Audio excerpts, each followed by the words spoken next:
Good morning, good afternoon, good evening, wherever you guys are at. I hope you're having a fantastic day. It's SoulSaint here, and there's some news that just kind of hit the terrain of the area of our house, for the lack of better words. MTG is another company that's going to be acquiring or like acquiescing Plarium, which is the owner of RPG game called Raid Shadow Legends. You guys know it, we play it, we love it, right? So I'm actually not going to go too much in depth about the values and basically a lot of the information that kind of goes with the overall price allocation as to how they're going about purchasing and acquiring Plarium, which was originally under Aristocrat. But I did want to kind of bring us some information that's kind of interesting and kind of speculate some things regarding what this means.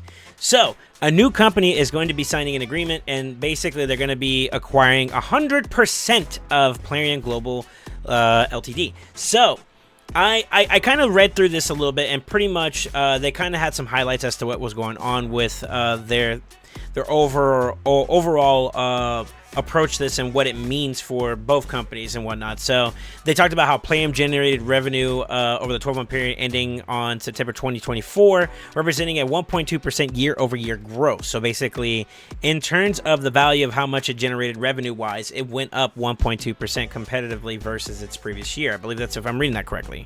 Also, the flagship title Raid Shadow Legends grew by 2.3% year-over-year for the same period.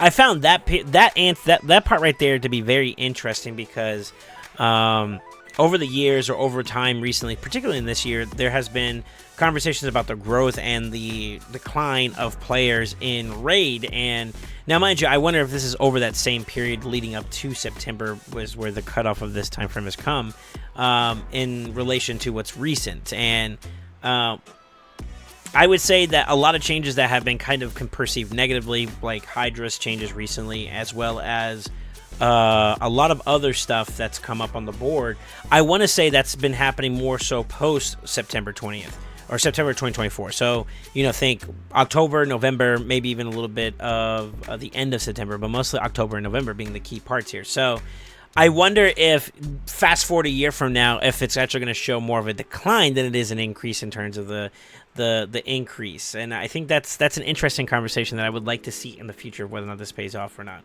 And they had a bunch of reports and whatnot, and overall the main thing is that they're going to be elevating MTG into a leading European gaming group, which is the main thing that they wanted to. I think that one of the things they said, they bring an exciting and highly successful portfolio of live games spearheaded by Raid, an exceptional evergreen mid-core IP to our lineup, and then they basically talk like casual segments, which creates healthy optionality for future growth. I think that they look at the acquisition of Plarium, particularly for Raid itself, as one of their biggest things. And if you look down the library of what they have to offer for all the games inside Plarium, I'll be honest with you, none of them really kind of hit home closer to the value or the magnitude of Raid in comparison. I mean, look at these Nords, Total Domination, Stormfall, and I'm not saying these games aren't relevant. Matter of fact, we even were sponsored by Mech Arena, and we participated in Mech Arena, and even some of my family members to this day still played Mech Arena. Salute to mi familia. But comparatively speaking, Raid is its enterprise. That's the flagship game. So realistically, when they acquired Plarium, they went to acquire Raid. That's what they wanted for this. And then you can tell by how they're talking about it. Everything's like, yeah, we grabbed Plarium, but now we have their spearheaded game called Plarium, Raid Shadow Legends. They're into it. You can tell. You can tell that they're really invested in acquiring this game. And I wonder, we'd have to refer to some external information regarding how people perceive MTG, which I believe, my understanding is that they're owners of games like Bloons TD, which a lot of people will say it has been a positive experience in terms of the way the game has felt, the way the game has been handled.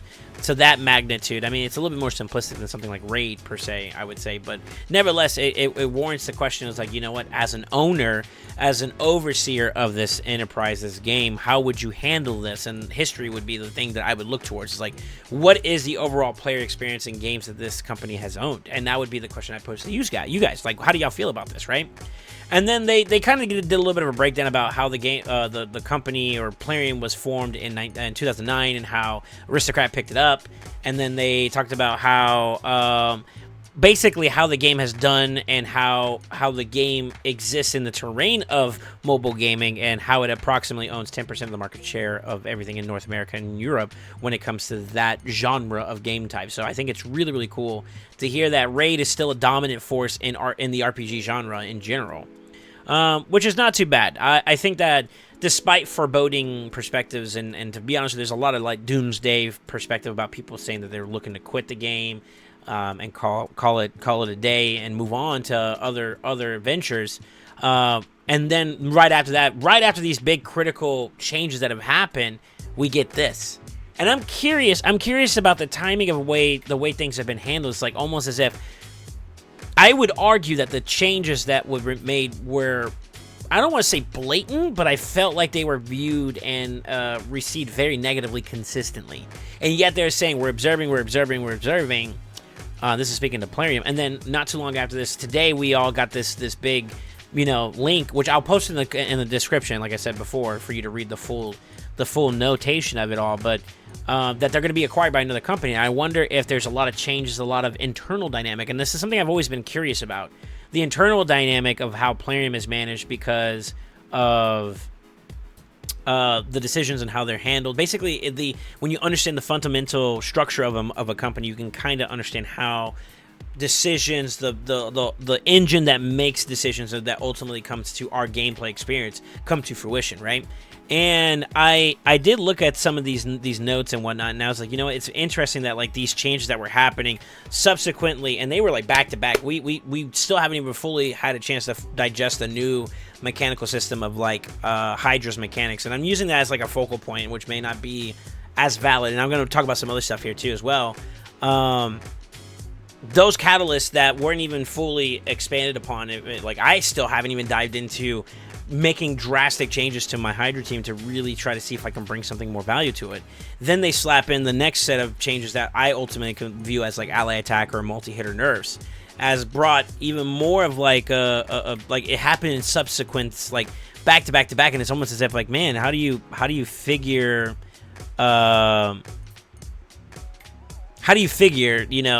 these changes in relation to this business acquisition? Why? And I think that's something that kind of draws a very interesting parallel, and we can only speculate, and I'm not going to put any words in Plarium's mouth or in my own mouth. I have some tinfoil hat theories. There were some conversations that were had amongst all the Discords that I'm a part of, and some of them was like, I wonder if they were making changes in preparation for this. Maybe there's some downsizing, and maybe there's some understaffing in there that may have led to maybe some quality assurance factors being let go of, and I wouldn't be able to know fully outside of the report that they had here that Plarium was a company that housed at least 1,300 employees, is from what I remember reading in there. That right here, it currently has approximately 1,300 employees, and it's headquartered in Israel, with teams in Poland, Ukraine, Finland, et cetera, right? I wonder if that number has changed prior to this acquisition. So, like, if you go back maybe a couple extra months before this and seeing if there's maybe been some set downsizing. I don't know if Plarium has released ever a statement about its employee volume in subsequent years going backwards. I don't know, but it would be interesting to see if there's like a comparison, especially after hearing that Plarium went into a profit mode. Particularly, I think it's under Aristocrat's foresight that they were going into a mode where we're trying to find more profitability out of the game itself, and I'm not sure if that speaks to them being concerned about the longevity of the game. There's a lot that could be kind of speculated from this announcement, and I guess there's two things that can come from this. One, the game is changed under a company that has a better view as to quality of life improvements or handling that would be in benefit to its player base being prosperous. So thinking at it from a positive side, like, this company has been on a track record that has been good to its player base, and because they're acquiring this game, now we could see that under new leadership or under new ownership, there may be a change in the way that the game is managed, and as such, we may view this experience as something a lot more positive, right? And then it could be the exact inverse of that, is that, hey, maybe NTG isn't all that great, and they just kind of go for their money's worth, and they just wanted this for a better position in the environment of this gaming world, and that may lead to some other value as to why they went for the acquisition of Plarium. and it's only a footnote to the bigger picture, right? And that could be a thing that could be worth looking into, and I'm not entirely sure. But the whole point about this drives the question is, what does this do for Raid? And truthfully, the answer is I don't genuinely know. I don't know enough about MTG itself to kind of give value to this. But I do think that the transactional aspect behind this is that they kind of put up a lump sum up ahead in advance, which is normally an indicator that there's a big, strong desire to it. But they're also furloughing a part of the payment until, like, in reimbursement values, that it's going to be basically on loan, but it's being deferred. So basically, there's going to be a period where, like, the game is primarily owned by the new company, but they're still making payments on it, which I would assume if you're going to be doing something like that, you're kind of invested heavily into this game. So I'm leading to a positive outlook, even though there's nothing to kind of envire about it. Maybe I'm just more of a positive Andy in general, and I'll take that.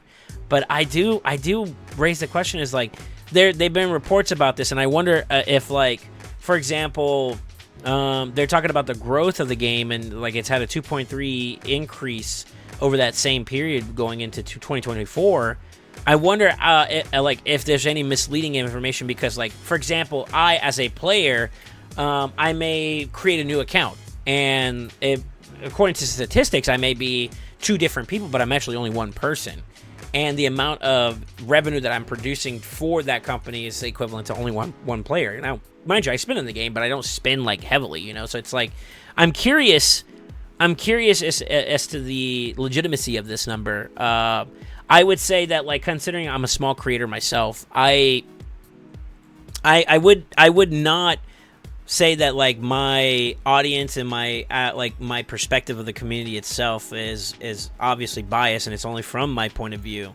But I always perceive that, like, people who are interacting or interfacing with content creators like myself, we do not account for, I wouldn't even say 1/10%, maybe even less than that, of the overall general populace. Now, there is a good majority of us, and I would say the core audience is people who are very interactive with each other. Yeah. But I would say that the overall volume or definition of our player base is not people who watch us on Twitch or YouTube or whatever social media platform you digest content on. And that goes to saying, like, how interfacing with all those people and the acquisition of new members, I wonder if that 2% is very accurate, because at the end of the day, I want to see that number go up. I want to see Raid prosper. I want to see Raid do well. I wanted to see on an uptrend, because me being as a content creator investing into this game or into this particular platform, I want to see it succeed, because it also means that it gives me the opportunity to try to succeed by my own means, and that is something that is very, very important to me. I want to do well, right? Obviously, I don't think anybody that's invested into something, they don't want to see a positive outcome come from it. So I'm cautiously optimistic. I think it's too soon to say. I think one thing that would behoove all of us is to do some information on MTG and look at them, like Modern Time Groups. I want to see what this company is all about, and maybe see if there's something that could be like a very interesting conversation. I would love, and I could try to see if maybe, speaking to representation that is associated with Plarium, see if there's anything that we can get, maybe an interview to kind of discuss the future of Raid and kind of get an idea of what's going on.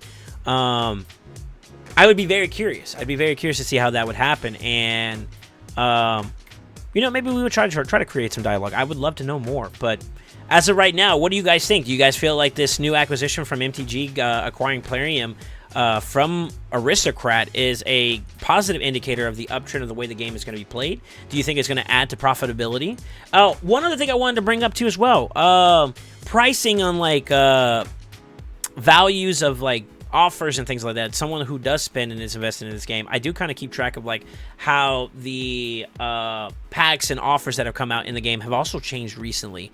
Particularly now, there's a lot of things, like with Odin, the Odin event dungeon coming out. There was a big demand for more energy with no supply coming through, and literally it's just a flip of a switch. They could just add the offers out there, but they chose not to, which is very interesting. And I wanted to see if maybe them creating that had some kind of byproduct of this. And within this 2-month span, we kind of had that experience, right? Same thing with, like, packs that may have had some really good offers that are associated to, like, you could spend $100 for 20 primals, but then there's some build-a packs that had some energies or some other things, which we're starting to see a little bit of. Maybe not to the same magnitude, but they're starting to come back now.